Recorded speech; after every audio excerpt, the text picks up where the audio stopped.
All right, so we left off last class talking about taxation, right?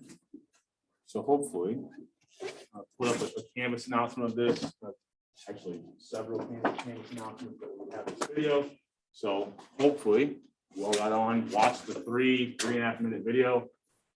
If not, oh, and I already accidentally exit out of iClicker. Looks like I did, so I'll have to open it back up. But it was a kind of short 3-minute video, and all I want you to respond with is, let's see if I can get the iClicker to pull up here. There we go.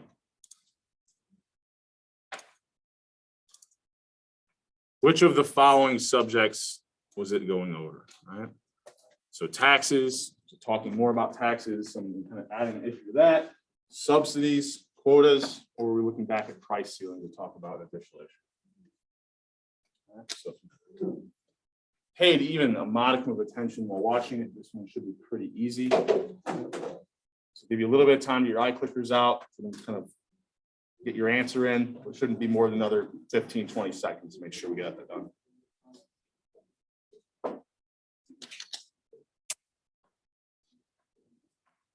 All right. So if you haven't gotten an answer in, take your best guess here.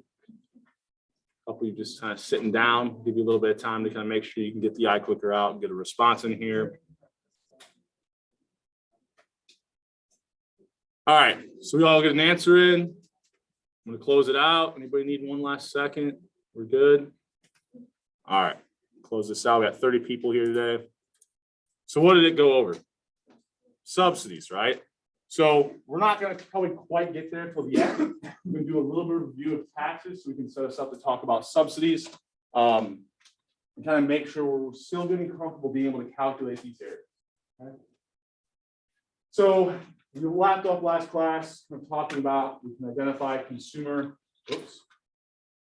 and producer surplus prior to the tax. So this was like ignoring the colors right now, right? We said if there's no taxes, our equilibrium price would be 50 and our equilibrium quantity 40.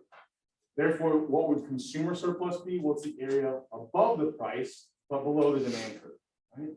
So that triangle here goes from 90 to 50 for the height, so 40. Goes from 0 to 40 for the base, so 40 times 40. And then it's a triangle, so the area we still have to multiply by 1/2, right? So that's how we had that 0.5 times 40 times 40 gave us consumer surplus. Producer surplus was the area below the price, above the supply curve. We do a similar thing to find that area. But then it's okay, what if there's a tax, right? So I didn't draw the shift on this line. But anytime there's a tax, it's almost as though we can think about it as the supply curve decreases, right? Because we're increasing marginal costs, okay? So if the supply curve were to decrease such that the new equilibrium price in the market would be 60, and that's the price consumers would pay, right? So the price that consumers pay after the tax, right, is $60. The price that the sellers, shouldn't say the price, the amount of money the sellers get to keep is that price minus the value of the tax. So here, what would the value of the tax be?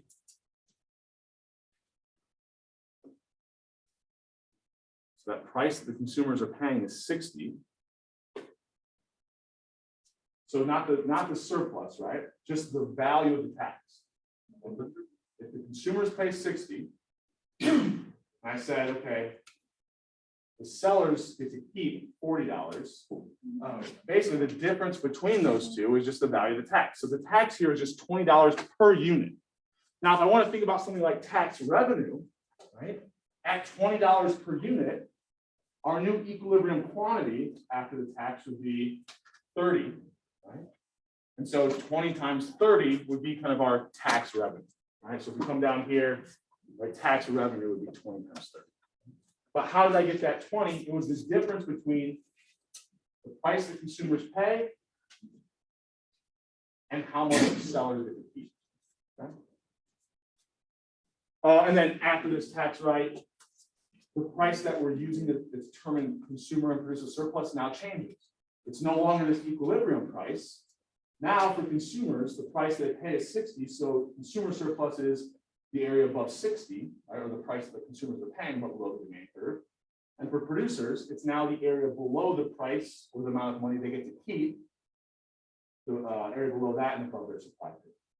But it's still just finding the area of two triangles, right? Once we're just using a different price now because there's no there's no general equilibrium price in the sense that the amount of money that consumers are paying differs from the amount of money that the producers get to keep, right, after tax. And then deadweight loss, we said is always kind of this, right? The surplus that we lost out on from not selling as many units as we could have if the market wasn't in equilibrium. So we went through, I think ended on this one, right? Kind of make sure we're able to kind of think about this, right? What would producer surplus be here? I won't use the clickers for a couple of these, but we'll kind of return to something. So producer surplus is going to be what? The area below what price?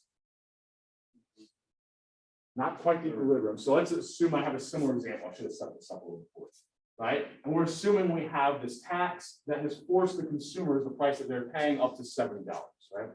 So it's like you've almost seen this decrease in supply or the supply curve plus the tax. Right?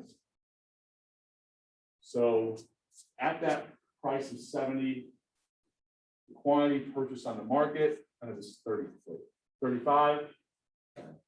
And then the amount of money that sellers are getting to keep at that quantity is 45. So what would the value of the tax be here?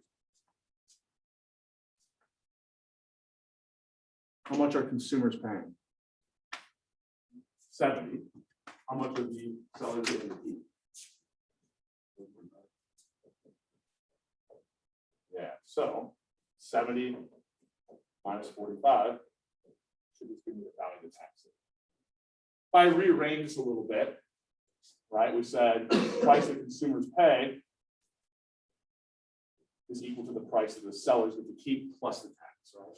So I can rearrange that a little bit to think about the difference between the two, just giving the value of tax. So I've got a $25 tax here. If I want producer surplus, that's going to be the area above the supply curve, right? Or the difference between their costs and their benefits. Well, what is the benefit to producers now? That's the amount of money they get to keep. We said that value is going to be 45.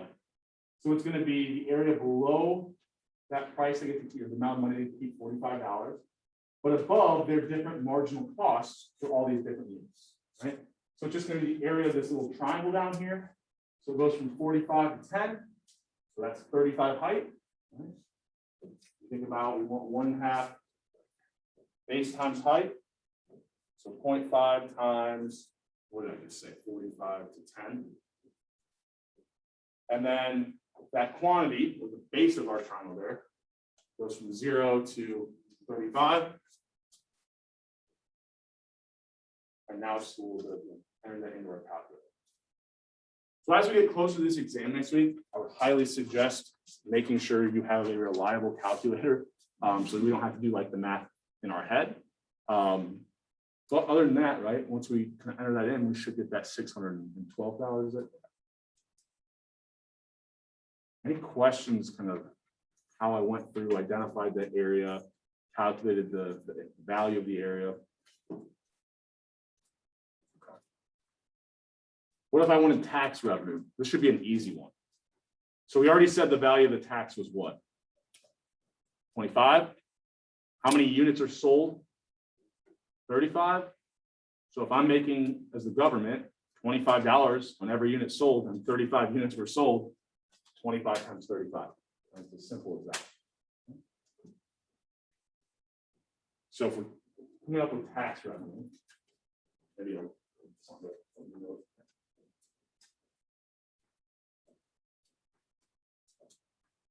what is the value of the tax times the quantity that we see after the tax?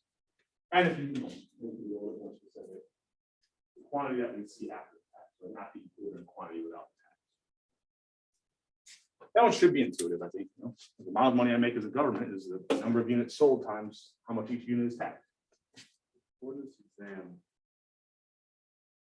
Or are we ever gonna have to fill in like this These tax- values. Yeah. I won't be that mean, but I would, so I could ask you to solve for the equilibrium quantity and price without any government restrictions with equations, right? We work through an example like that. We can determine kind of what surplus is using that equation, because once we have the equilibrium quantity and price, that's really all we need. The next step would be to then include the equations into examples like this, right? Because if I have an equation for demand and I have an equation for supply, right, I can actually determine the supply curve plus the tax, because it'll just be whatever the old supply curve was, plus the value of the tax. Now I set those two equations equal to each other. I can solve for this quantity. Then I can take that quantity, plug it into the demand curve to determine the price that consumers are going to pay. Take that quantity, plug it into my supply curve to determine how much money the sellers would to keep. But I could do this. I'm not going to expect you to do that on the exam in terms of these government restrictions, but I would expect you to be able to use those equations for supply and demand to solve, at least for now, for the equilibrium price and quantity. Does that make sense? Would you be able to find out I guess where your new quantity and price are Here? based on just say supply and demand curves? Yep. So to give you a real idea of this. So let's say my demand curve is something like this. Where this reflected the marginal benefit. I had a supply curve, looks something like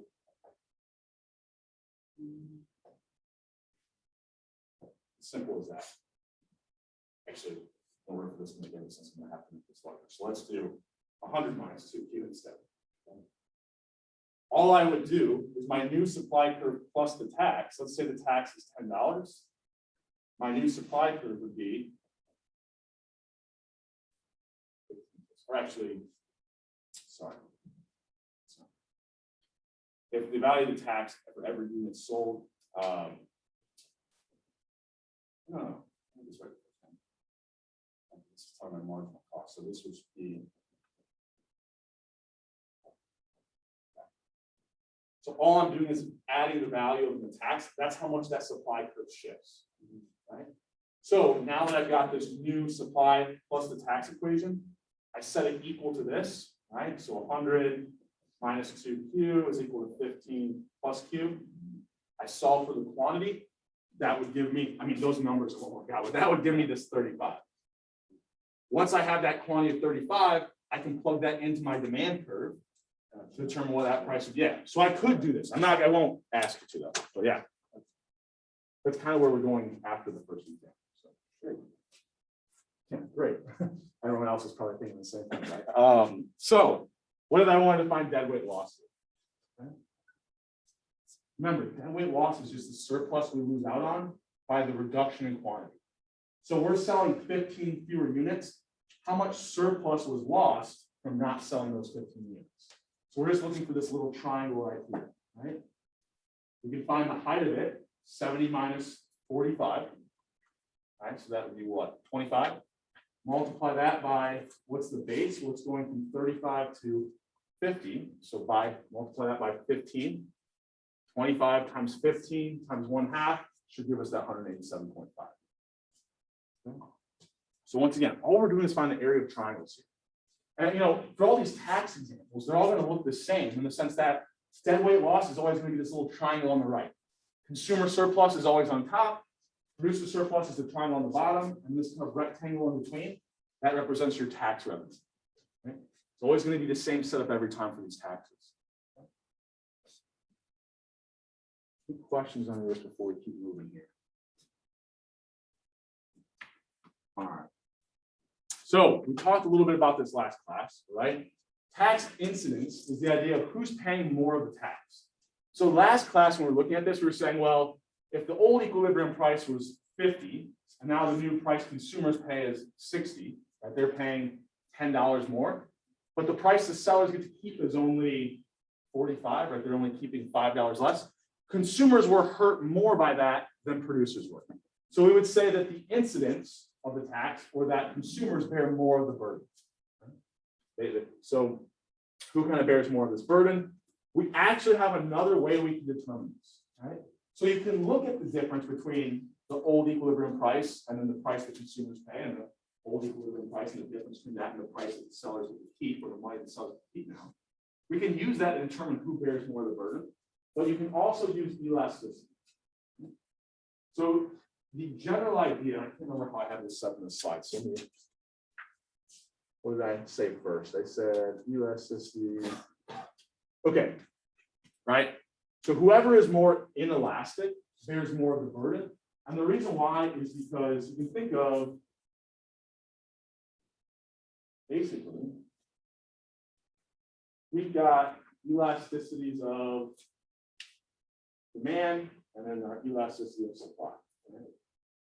So let's say that suppliers or producers are really inelastic. Right? Maybe something like, actually, I'll give you something that's a little bit more of a real world example. Let's say that consumers are more inelastic, something like cigarettes. Although I have an example here, and that producers are fairly elastic. Right? So remember, inelastic is anything less than 1. Elastic is anything greater than 1. So here we have a setup, and I think cigarettes is a pretty good example to make this point, where the producers are really, really elastic to price changes. Right? So the suppliers are really responsive to changes in this market. Consumers are very inelastic. You can change the price by quite a large percent, and people don't change the amount of cigarettes they buy by very much. So we've got consumers are very inelastic here, producers are very elastic. Right? So just out of intuition, if the producers are more responsive to changes than consumers are, when you see a price change caused because of a tax, who do you think bears more of the burden? The person who's more responsive or less responsive? So if you think about I'm more responsive, think about this responsiveness. If you were in a room and it caught on fire, the most responsive person is going to be the person who doesn't bear more of the burden of that fire, right? If you're very responsive and run out of the room right away, you'll be untouched. If you are not responsive to that fire, you might sit there and get third-degree burns, right? If you don't get out quick enough.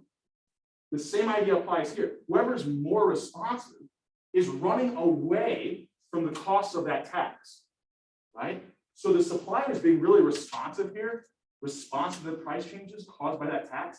They're able to avoid the burden of that tax. Consumers who are not very responsive to this price change, because they're slow to respond, end up bearing more of the burden, right? So whoever is more inelastic ends up bearing more of the burden of that tax. It's a little bit hard to think about, but the idea is that if I'm more responsive than the person next to me, I'm going to be better off, right? So any change, right? Well, so here, right, if producers are more responsive than consumers, they're better off, which means they bear less of the burden of that tax. So that's maybe one way to kind of remember it. Let's see. So I kind of already had this example set up here. I think what I wanted to point out here is if I want an extreme here where consumers were inelastic and producers were elastic. If they were both elastic, right, they both have an elasticity greater than 1. It still applies to the person who is more inelastic, right? Still bears more of the burden. So here, I kind of flip-flopped them so the consumers were more responsive than producers here. So this would be a situation where the producers or the sellers bear more of the burden, right? Both of these parties are elastic, but consumers are more elastic, making producers more inelastic. But they're still both above 1. So this you could steal. It doesn't change anything just because they're both elastic. Whoever's more inelastic, right, still bears more of that burden. So here would be a situation where who's more inelastic? The person with a lower elasticity, which would be suppliers here. So under this situation, producers or suppliers or their sellers would kind of bear more of the burden. Questions on this? So here's we're taking a look like when I kind of said this one of this example, right? We said consumers would bear No.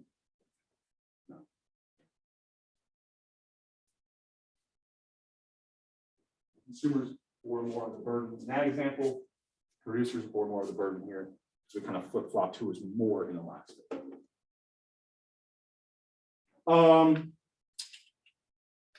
Right, and the others would be kind of the opposite, right? This is the one that we did on the board. Here, I didn't make it as extreme, right? But I still have producers being more elastic. Okay. Any questions on this?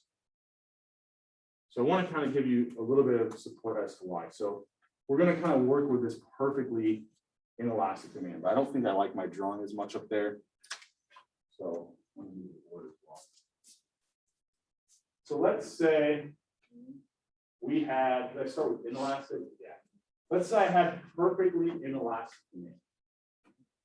So if I have perfectly inelastic demand, that means my demand curve is this vertical line, where even when I see huge price changes, the quantity doesn't change at all. Right? So start out, I've got this quantity, this price, I've got this weird, perfectly inelastic demand curve, right?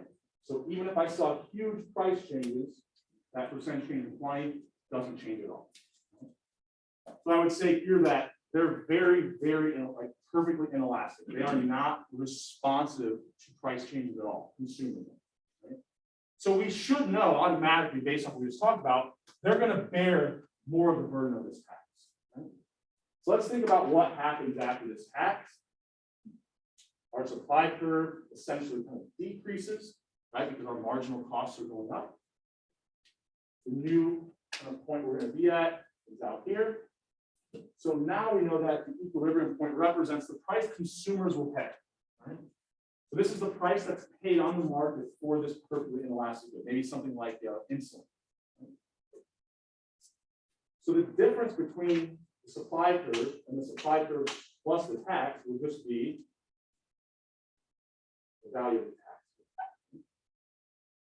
What's the price the sellers get to keep then? Well, it's the price consumers pay minus the tax. What ends up being true is the price the sellers get to keep actually is exactly what it was before. Right? So because consumers didn't respond at all to this price change, they're actually going to bear the entire burden. Notice, what's the difference between the old equilibrium price and the price that consumers pay? The difference there is the value of the tax. They paid the entire burden of the tax.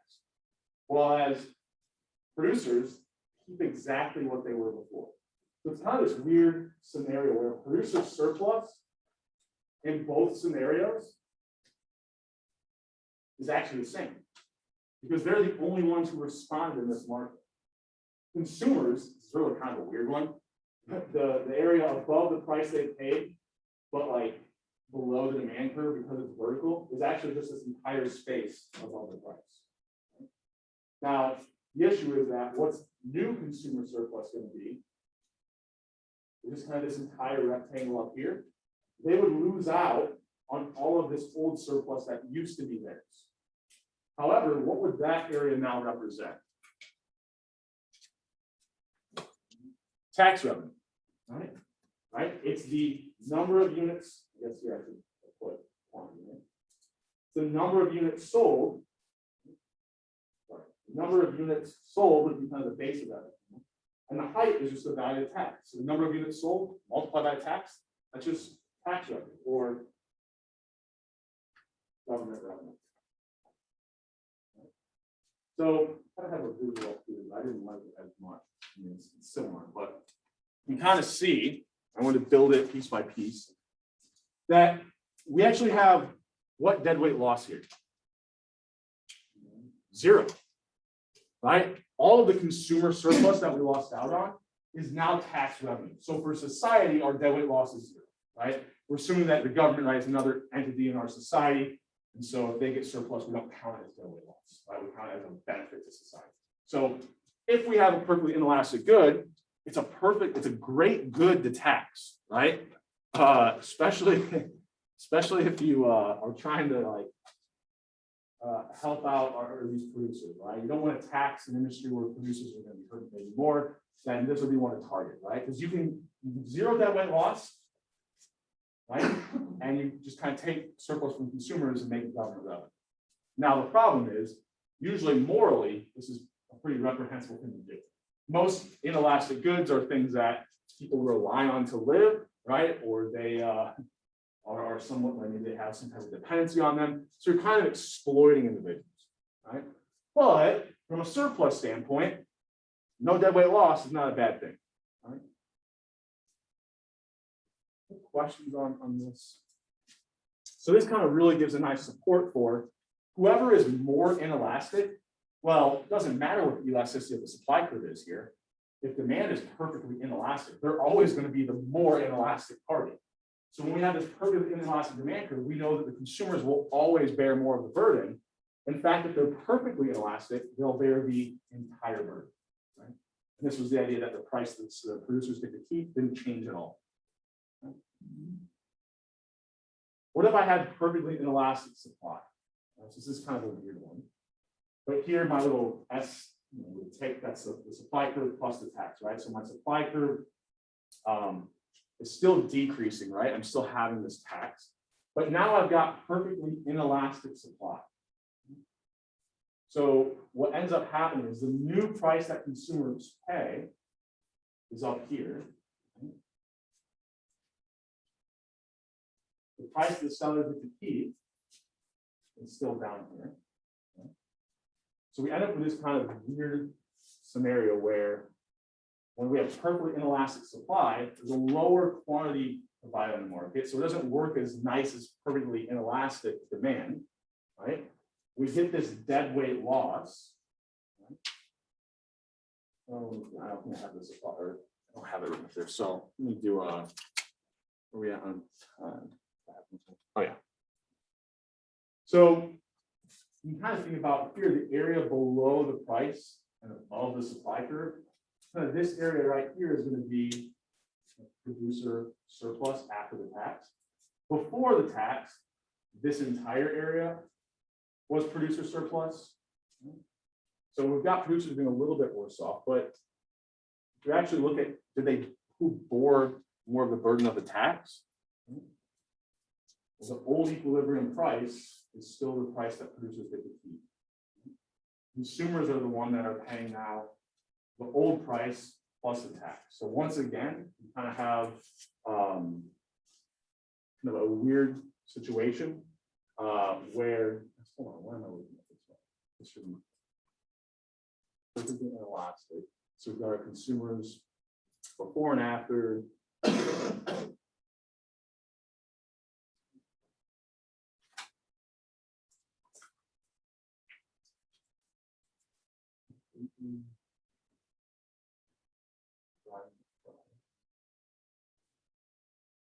I have something wrong with it. Let's just skip this one. I've got some better drawings of this. So instead of perfectly inelastic, we'll just do somewhat inelastic. I think we'll get kind of this down, right? So I've got, here's one. I want the whole thing up there. There we go. So here's one where if you look at, we tax this good, right? So we've got our old supply curve, our new supply curve 2 is the supply curve plus the tax. So I've shifted from this old equilibrium to this new equilibrium price. Okay? The amount of tax revenue I can gain, right, is going to be the difference between those supply curves, because that represents the value of the tax, multiplied by whatever the quantity is after the tax, right? The number of units sold multiplied by the value of the tax.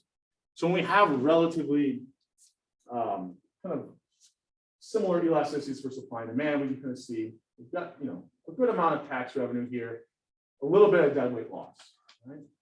But the tax wasn't very large here, right? So as I increase the value of the tax, you might think that tax revenue is going to go up, right? So if we're trying to determine what goods we should tax, well, we go back, we could say, right, these inelastic goods look like good ones to tax because we can generate some tax revenue without causing deadweight loss. But if it's not perfectly inelastic, how do we determine what the value of the tax should be in order to maximize total tax revenue, right? That's what the government's next question is. So a small tax here, we can kind of see, right, a little bit of revenue. As I increase the tax, well, now I'm going to start to earn more tax revenue because the tax value is higher. But as I increase the tax, what happens to the quantity on the market? Right? Yeah, the supply curve keeps shifting to the left. So my new equilibrium quantity keeps getting smaller and smaller. So it's kind of like when we talk about total revenue. Increasing the price is a good thing for revenue, but if I increase the price, it's going to decrease the quantity that's purchased, right? So they're kind of moving in opposite directions. If I increase the value of the tax, it's decreasing that quantity I see in the market. So if I did a slightly larger tax, right, it's a greater shift in my supply curve. My new equilibrium quantity is going to be lower. You can kind of see here, right? Maybe tax revenues went up or down. I could calculate it to determine that.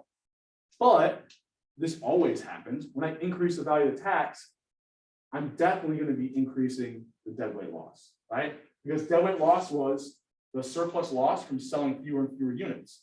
The higher and higher the tax, the fewer and fewer units are going to be sold in the market. So if the government gets really greedy, right, and they don't care about producers or consumer surplus, right? To go from this scenario here, I'm not causing a lot of surplus loss, and the consumers and producers are still fairly well off. But if the government gets too hungry for just tax revenue, it says, well, look, I just want to extract as much tax revenue from this industry as possible. So I'm going to make a much larger tax. Well, yeah, I can increase tax revenue potentially. Consumers and producers are definitely way worse off. Their surpluses decreased quite a bit. But if they're only concerned with tax revenue, by increasing the value of the tax, they've also increased the deadweight loss, right? So the higher and higher the tax is, the more and more surplus that's lost in the market. And the reason why is because a higher and higher tax shifts my supply curve more, which is just going to decrease the quantity on the market. And the deadweight loss is the loss of surplus from how much, how far away we are from that equilibrium quantity where there's no government regulation. And then, if I want to make it even larger, I can really highlight this fact that it's going to push the quantity down to really close to zero. Right? I'm still getting some tax revenue here, but right, I've caused massive surplus losses in this market. Right? So, as I increase the value of the tax, yeah, maybe I can increase my tax revenue, but it's going to come at a cost of hurting this market more and more, right? Making consumers and producers lose out on more and more surplus. Notice when we had this really high tax, here, I didn't show it, but the value of producer surplus would be really small. The value of consumer surplus would be really small up here because it's really tiny triangles. So, if the government just gets tax revenue crazy, right, they can cause these huge losses in certain industries. This is kind of a summary of everything we've talked about. If you want a nice little summary slide. The main thing is taxes make the market worse off. They cause deadweight loss, right? Who bears more of the burden, right? Depends on who is more inelastic, right? Whoever's more inelastic bears more of the burden of the tax. Right? What else does I have here? And then as we increase the value of the tax, right, the deadweight loss in that market starts to get larger and larger as well. Right? So I had to kind of summarize some of those points that would be in this slide here. Any questions over or anything related to taxes that we kind of went over? Or... Like I said, I won't ask you to calculate individual points on the demand or supply curves with taxes, but I would give you maybe a picture like we started out with where you have to calculate different areas. And I'd make it a little bit more clear if I was doing this on an exam. I'll go back here.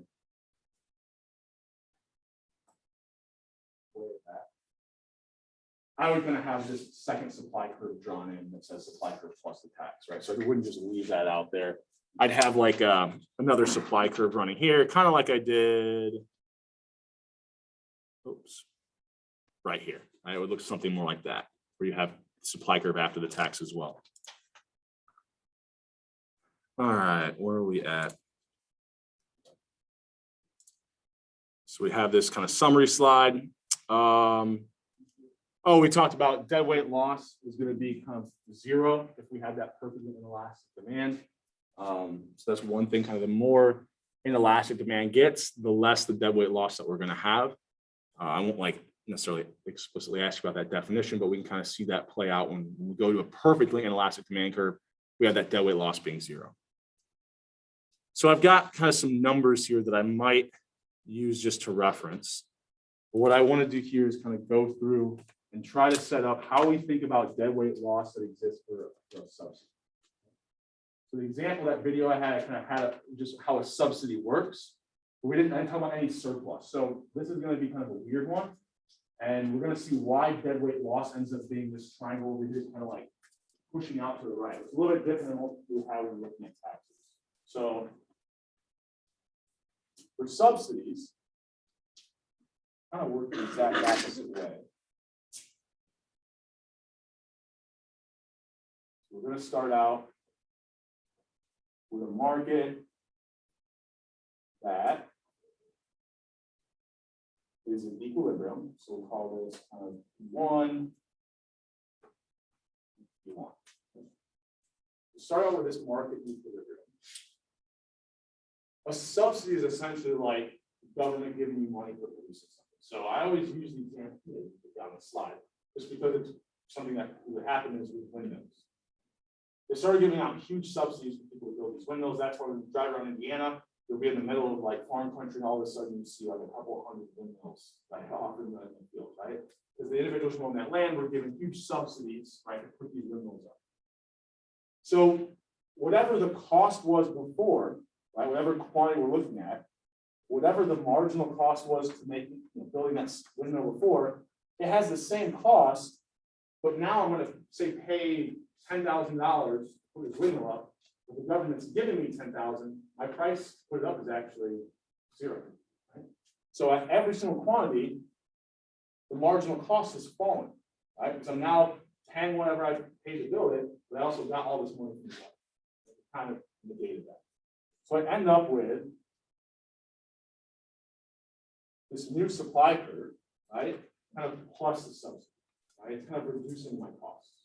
Whatever my marginal costs were before, my new marginal costs are the old marginal cost minus the subsidy, right? So I'm getting all this money from that. So I've seen this actually increase in supply. And that kind of makes sense, right? If the government is giving people money to produce something, right? We're going to expect there to be a higher supply of that good in the market. So it's increase in supply. So what does that do? Well, we've got kind of this new equilibrium point. And go out here. Think about this is the new price that consumers are going to pay. So it's the new price that consumers are going to pay. However, just like with taxes, if I looked at any given quantity, what's the difference between the supply curve and the supply curve plus the subsidy? The only difference is the value of whatever that subsidy is. Right? So the difference between these two lines is the amount of money the government's giving to subsidize this unit, right, for each unit. Questions on that?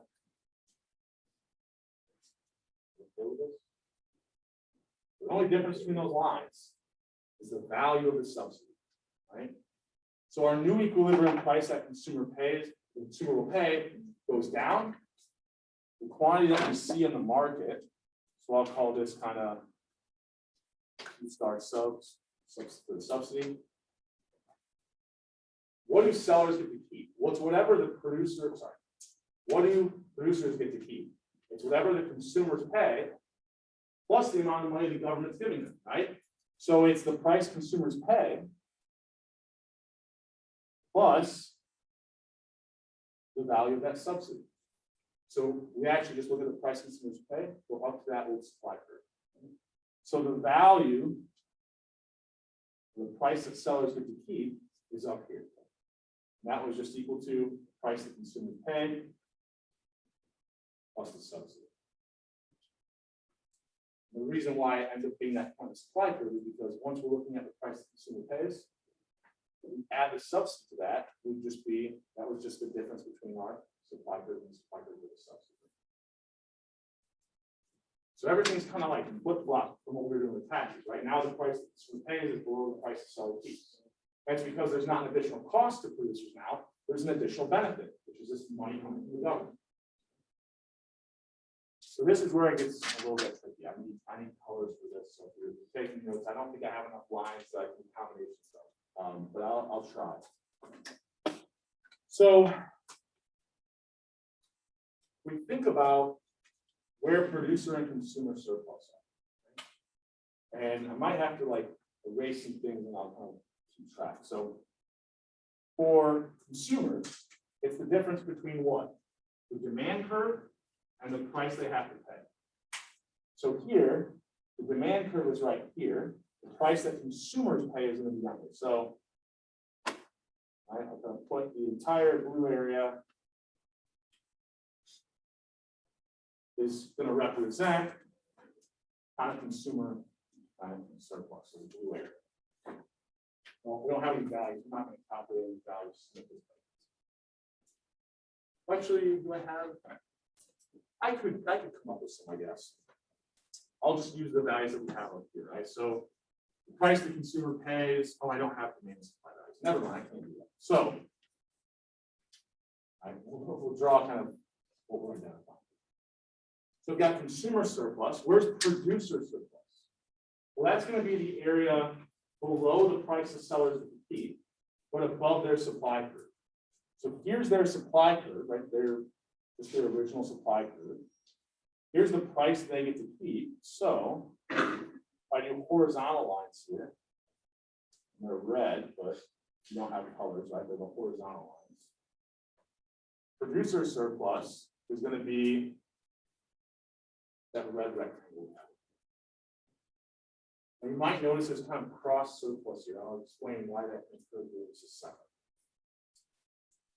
So I've got my producer and consumer surplus. So at this point, relative to before, like if I ignored the taxes, total surplus before was just this rectangle here, or sorry, this triangle here, right? So I think about a market in equilibrium where the old supply and the old demand curve were, it would just be the area between demand and supply. So it almost looks like I'm better off. I've got all of the old surplus, plus like some additional surplus.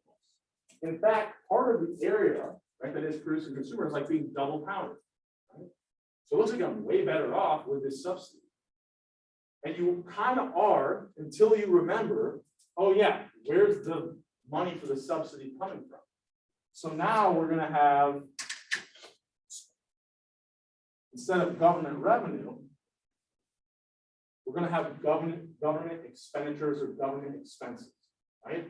Because for every unit sold, they have to pay out this subsidy. So what would the kind of value of that expense be? Well, it would just be the subsidy times whatever the new quantity is. So now instead of deadweight loss coming from units we aren't selling, now the deadweight loss comes from the money that the government is having to pay to get these additional units. Right? So that's why we're looking at like the additional units on the market. This is kind of representing the amount of money the government is paying in order to have those additional units in the market. What would the amount of expense be? So it's the, let's see if I can do this. I'll do diagonals here, although it's going to be a mess. So kind of notice if I look at the difference between the price the sellers get to keep and the price the consumers pay, right? That difference was just the value of the subsidy. So if I take the value of the subsidy, multiply it by going from 0 to the new quantity on the market, that should represent government expenditures, right? How much per unit they're paying times however many units are now on the market.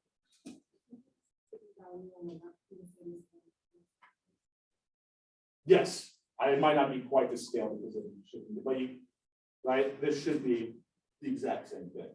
Yeah. Yep. So now that we've thought about what government expenditures would be,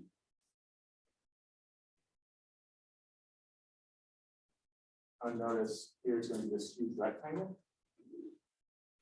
Well, notice that green area is actually like expenses to our society, while these are like the benefits.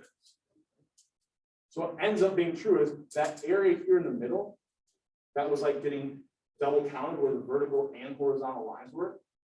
Well, it won't be double counted anymore because we have to subtract out from our surplus whatever the government expenditures were. So it's like, yeah, we gained this additional surplus, but we gained it because we paid for it, right? We were paying the value of the subsidy from our government. So all of this kind of area that was what looked like added surplus, it would almost be like this kind of negates all of the added surplus in those triangles. But we then have this additional area out here, which there's no additional benefits to cancel it out. They were just additional costs that didn't provide any additional surplus. So that's why that kind of rectangle or that area between our supply and demand curve, at every additional unit we sell, that's representing our deadweight loss. Because now in order to get those additional units, the government had to spend money. How much money did they have to spend? Or like what was the surplus value of the money they spent? Well, it's just going to be the difference between the supply and the demand curve for these additional units sold now. For the tax, it was the difference between the supply and demand curve, but for these units we're no longer selling. Right? For the subsidy, right, it's the difference between the supply and demand curve for the additional units we will now sell because we're like propping up this industry. I know it's kind of hard to visualize where that deadweight loss is coming from, but like, because we've got some colors and lines going on here, but it's the idea of that this green area has additional costs. It provided some of this red and blue area additional benefits. Well, those will all cancel out. Society is like net benefit of zero. Nothing's changed for all these gains of surplus, but then also gains of expenditures because everything's canceled out. But for the area here that there's no overlap between the green and the red and blue areas, well, now that's just additional expenses with no additional surplus to balance it out. And that's why that green kind of triangle there on the right-hand side represents our deadweight loss. So you might only want to enforce this kind of subsidy for something like a vaccine or something. Maybe. So I don't necessarily think you'd want to, I'm not a big fan of that. So this is a philosophical one. I did want to kind of make this here. So we've got this deadweight loss that occurs, right? And we propped up this industry. Where does this money have to come from? Some other taxing some other good, right? So, you know, in order to prop up this good, to increase the quantity, maybe we want to increase the quantity of vaccines or some good that we might think that people aren't, you know, consuming enough of, because we know subsidy will drive the quantity on the market up. The problem is, in order to prop up this industry or this specific good, we had to generate some money to pay for that, right? It's not like we've lost out on surplus from the old producers and consumers now.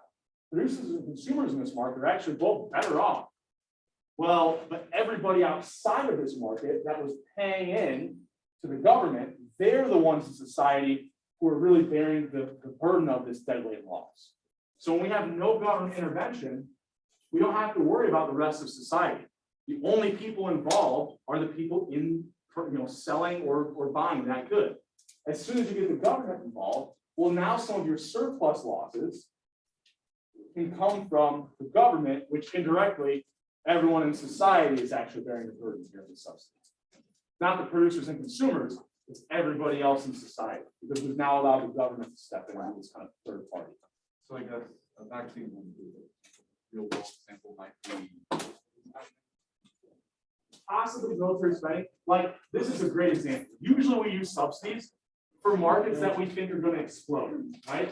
So we want there to be more windmills because we know once we get to a certain amount, they'll actually produce this incredible enough amount of power to actually, you know, be able to exist in whatever areas they're in, right? And so try not to get mad about this. I'm trying to be mean. All right, just let me finish the thought. I'll get you guys out. Now we're taking longer because, you know, I was packing up. So, right, we might want to prop up a good because we know that in the future we're going to see growth. So if we see future demand or supply increases, maybe this industry can exist on its own in the future, and we no longer have to subsidize it in order to get this high quantity. So usually it's something that you would want to do early on in industries like life, and then you might pull it back later on once it can sustain itself. All right. And to end on that sour note. But you guys have a good weekend. We will do exam review on Monday and Wednesday. I'll mention on Monday some of those problems in that second set of quiz calls I put up, you won't have to worry about. So it's some of the ones towards the end. We'll start going over doing some review Monday and Wednesday of next week, getting ready for the exam on Friday.